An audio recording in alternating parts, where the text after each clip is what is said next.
150 people got saved. What?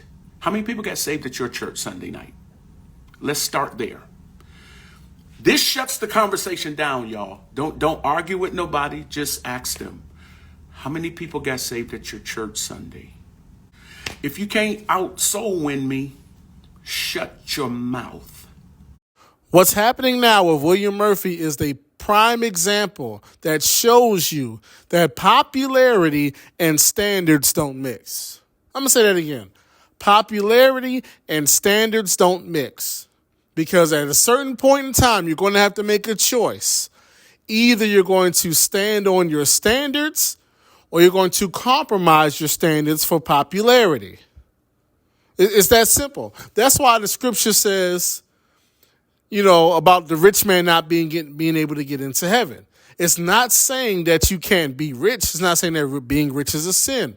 The issue most of the time with rich people is ultimately, when it comes down to choosing between righteousness and that money, most of them will choose the money. It's the same thing with popularity and standards. When it comes down to standing on a standard versus being popular, people tend to choose the popularity. That's what you're seeing right now with William Murphy. His whole response to playing hip-hop music in the sanctuary on a watch night service was what? He basically gave a YouTube argument. For those of you who are often in the YouTube streets, when two content creators get into an argument, the argument always boils down to, well, I got more subs than you. I got more views than you. I got more people watching me than you. Basically, I can justify whatever I do, I can excuse whatever I do, and I can dismiss any critique of what I'm doing based upon numbers and popularity. A YouTuber could be caught telling an outright lie. Will he cop up and take responsibility for lying? No. They'll simply justify it by saying, I get more views than you, I got more subs than you, I get more cash apps than you. That's the argument that you just heard William Murphy make. If you can't say that you saved 150 souls, you need to be quiet. And let me just say this very quickly. There is a difference between gaining church members and saving souls. Let me say that again. There is a difference between gaining church members and saving souls, because that's a very popular movement today. I can justify everything that I'm doing, no matter how unbiblical it is, because of the numbers. Look at how many members we have in the church. Look at how many quote unquote souls we've saved. Listen, if you are being worldly and entertaining the world and incorporating worldly views and practices into your outreach, that doesn't necessarily equate to you saving souls. That equates to you adding more members to your specific church. Because let's just be honest. We've all of us saints who go to church, we know that when people come down to the altar, they come for a bunch of different reasons. Some come for prayer. Some come for rededication. Some come for salvation. Some come just because, listen, they're going through some stuff. The music and the sermon spoke to them. And so they came down. They're not really sure why they came down. But let's just be real. Just because you had 150 people come up to the altar during your watch night service, that does not mean that you have 150 people who are ready and willing to give their life to Christ. So already right there, you're already conflating two things. There is a difference between adding church members and saving souls. And everybody that goes to the altar during altar call is not going down there for salvation. Once again, some are going for prayer, some are coming for rededication, some are coming to join the church, and some are coming for salvation. So that's the issue. But what we're seeing right now, the main problem is, once again, People failing to make the correct choice between popularity and standards. So all of a sudden, because you want to be popular, because you want to say that you got a big church, because you want to say you got so many members, because you want to be relevant, now we're going to adjust the standards, we're going to adjust the scriptures, we're going to adjust the protocols, we're going to adjust what's acceptable and not acceptable in the sanctuary. We're going to allow people to sing and to preach and to teach who are not qualified. We're going to have all sorts of worldly activities and behaviors up in the church during a service. You see the same thing in all walks of life. In every industry, in every business, whenever people decide that, you know what, I want to increase in popularity, it almost always comes with a relaxation of the standards. Because I want more people in here. But everybody's not going to be comfortable or accepting of rules, regulations, and standards. Everybody's not comfortable with protocols. Everybody's not comfortable with being told you can do this, you can't do that. Everybody's not comfortable with rules, with a hierarchy, with a pecking order, with instruction, with correction. And so in order to have large numbers, you have to adjust the rules. You have to adjust and relax the standards. You have to look the other way. Because once again, standards and popularity do not mix. You have to choose one or the other. And unfortunately, William Murphy has chosen popularity. And so what we're seeing in society overall in real time is that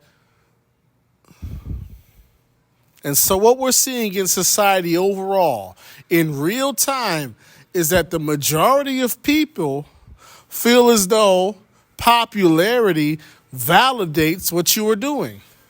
If it gathers a big crowd, if it's viewed, if it's liked, if it's clicked, if a lot of people want to see it, that validates it. That makes it right.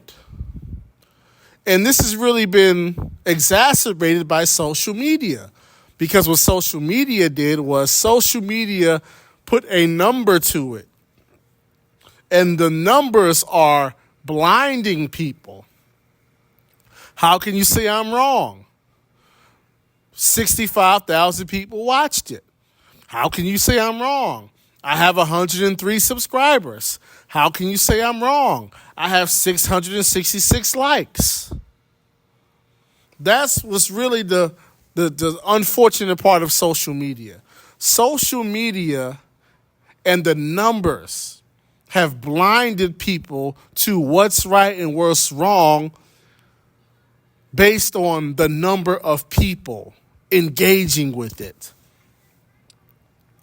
Which is ironic because when you look in the Bible, oftentimes God was not looking for the majority.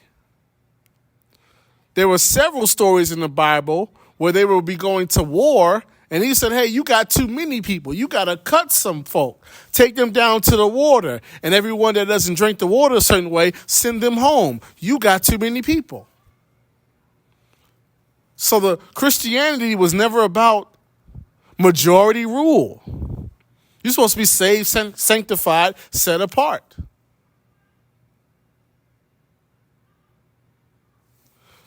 It's unfortunate because, once again, popularity has replaced morality. And so it must be right because look at how many people are watching. Look at how many people have joined. Look at how many members of the church we have. If you go on social media and you see people conversing about this, those are the arguments that are made. How could it be wrong? Look at all the members in the church. How could it be wrong? Look at how many people came down to the altar that night. It's all based on what we're doing can't be wrong because of the numbers. Never mind that if you listen to the song Swag Surf, the first few lines, I'm on hypnotic, which is alcohol, exotic, which is weed. The first two lines say, I'm drunk and I'm high. And they're playing this in the church. And you got people saying, well, what's wrong with it? Look at the numbers. There's nothing wrong with what we're doing. Look at the numbers. The second argument that people are making, which goes to show you why popularity and standards don't mix, is because in order to rise in popularity, you have to water down the product. In order to rise in popularity, you have to relax the standard. In order for something to become extremely popular, it also has to be extremely inclusive. And oftentimes, it includes elements that are not supposed to be there, which is how it grows in numbers. That's why you see in the comments people saying things, oh, you can be a Christian and be lit. You can go to church and be lit. You can be a saint and be lit. In other words, you can have the same appetite, the same habits, the same behaviors, and still be considered a saint in this church. And truth be told, that's often the reason why those types of congregations have so many members. Because when you water down the product, when you move away the standards, and anything goes, it appeals to people. Like, I'll give you some examples.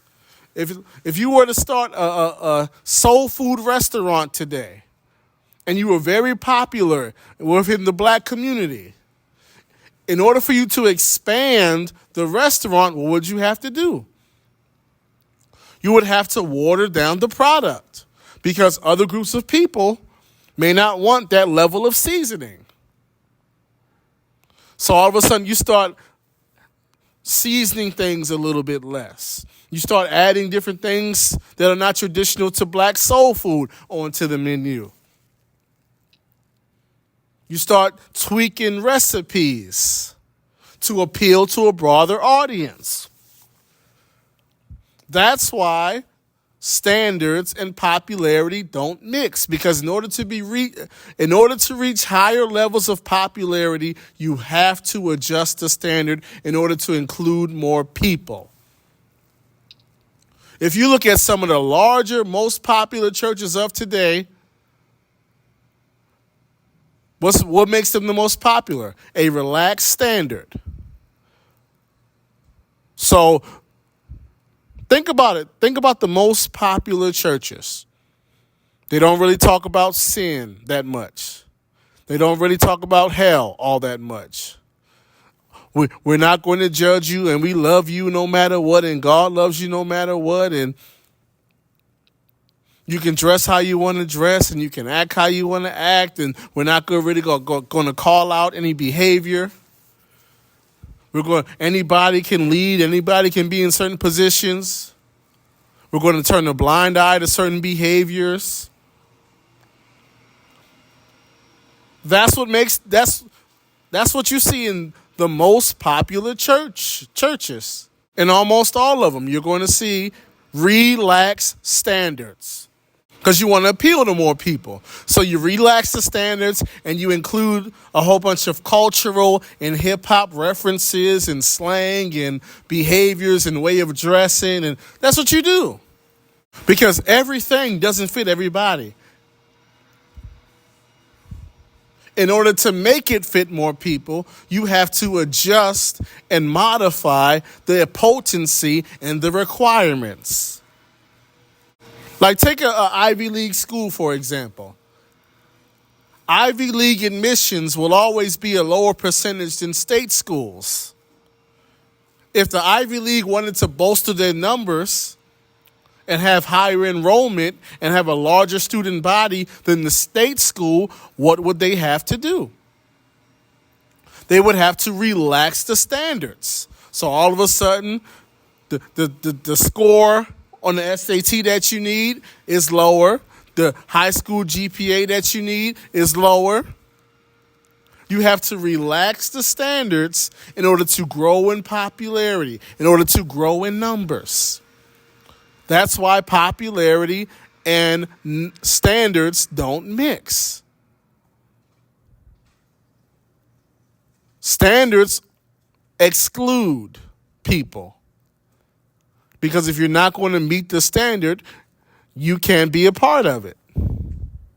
But unfortunately, once again, so many of us have bought into if we got the most numbers, we must be right. That's why all you keep hearing people say is, 150 people came down to the altar. Our church is growing. It's all about the numbers. What I'm doing must be right because of numbers.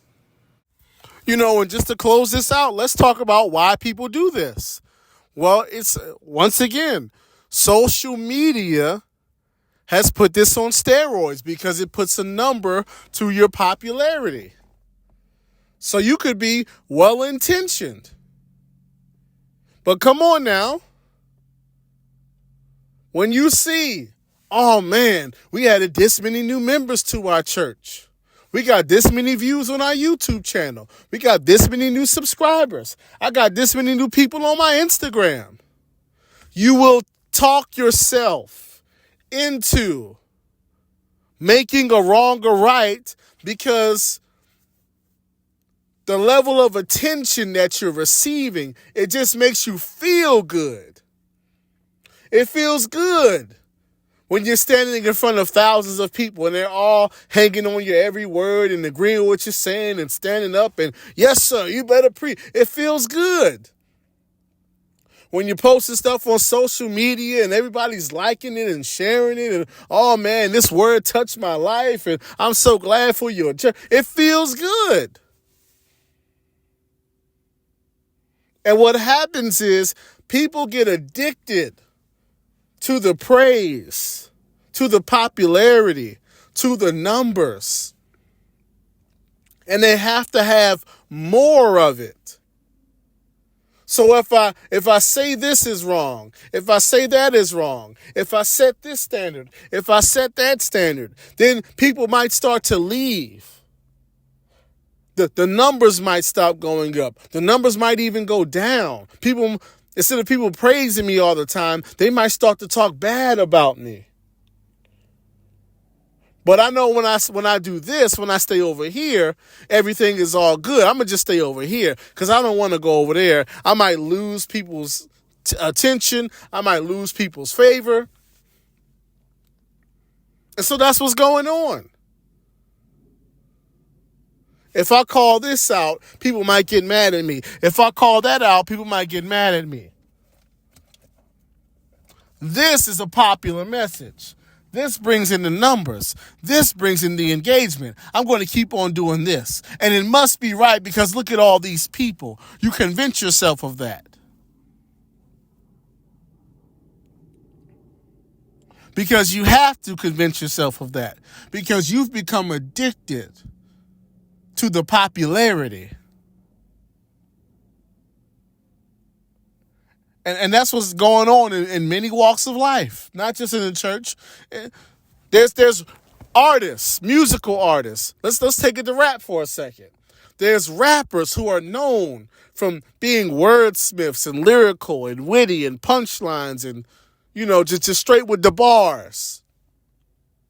But the auto-tune and the singing and the watered-down stuff, that's their most popular type of music. That's what gets the most views. That's what gets the most people at the concert. That's what makes the most money. And so I know this is watered down. I know this is not a good enough product. I know I've lowered the standards for my own art form. But look at the popularity. And it's not just William Murphy. There's a lot of people in all walks of life addicted to the popularity, addicted to the praise, addicted to the audience. And once again, I showed you the comments. It's not just him. It's also the members of the church, because they get a sense of pride and feel good about, I'm a part of this church that is so popular. I'm a member over here that's the most popular. Especially if it's somebody that didn't just join recently. They've been there for a few years. Oh yeah, I was here way back when. Now look how big it is. Now look how popular it is. It doesn't necessarily matter whether what we're doing is scripturally sound or not, but look at the numbers. We're in a look at the numbers era. I can justify anything by look at the numbers. I can justify anything by look at how much money it's making. It's sad, but that's the reality.